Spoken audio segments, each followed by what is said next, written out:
that once the global economy begins to recover, the primary wealth creation of the future will come principally from the private marketplace. From a well-regulated private marketplace, yes, but in an irreversibly globalized economy, from the marketplace just the same. And we are putting this country in a good position, the best position, for that world of the future. Unlike our friends to the south, we are cutting taxes, not raising them. Unlike a future in which virtually every other country is nationalizing part of its banking sector, Canada's banking sector will be exclusively private. Having made critical long-term investments, we will still be one of the few countries returning to a budgetary surplus. By our nature, we will always vigorously defend trade and resist protectionism, and we will still have the enormous endowments of resources with which our land has been blessed. I like to summarize my idea of conservatism in 3 F's: freedom, family, and faith. Individual freedom, political and economic, is one of our fundamental values. It is absolutely critical, but it must be tempered. First, individual freedom must be tempered by family, by the knowledge that one's life is more important than oneself, that we are part of a chain in which we honor and build upon those who came before us, and in which we hope and look out for the future of those who will come after us.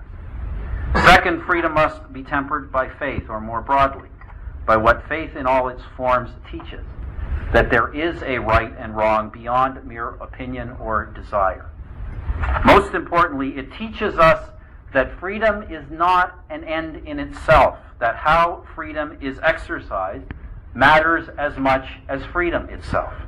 Freedom must be used well, and freedom can only be sustained if it is used well.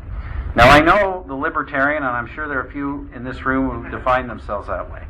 The libertarian says, and it's a perspective I have a lot of sympathy for, the libertarian says, let individuals exercise full freedom and take full responsibility for their actions. The problem with this notion, as conservatives know from experience, is that people who act irresponsibly in the name of freedom are almost never willing to take responsibility for their actions. I don't speak just of individuals who may have ruined their lives through drugs or crime or whatever. But look at Wall Street. The great free enterprise global financial institutions who wanted so much freedom from government regulation. They were the first in line for government support when the recession hit. And now I read yesterday, that now some of them are saying they don't like that this government money may limit their freedom. So I say again, my friends, to conservatives, it cannot be just about freedom. It must be about policies that help ensure freedom will lead to good choices, to responsible choices in the economy, to prosperous choices with wider benefits to all of us. Now, friends, I am not here to tell you that everything we are doing as a government is perfect.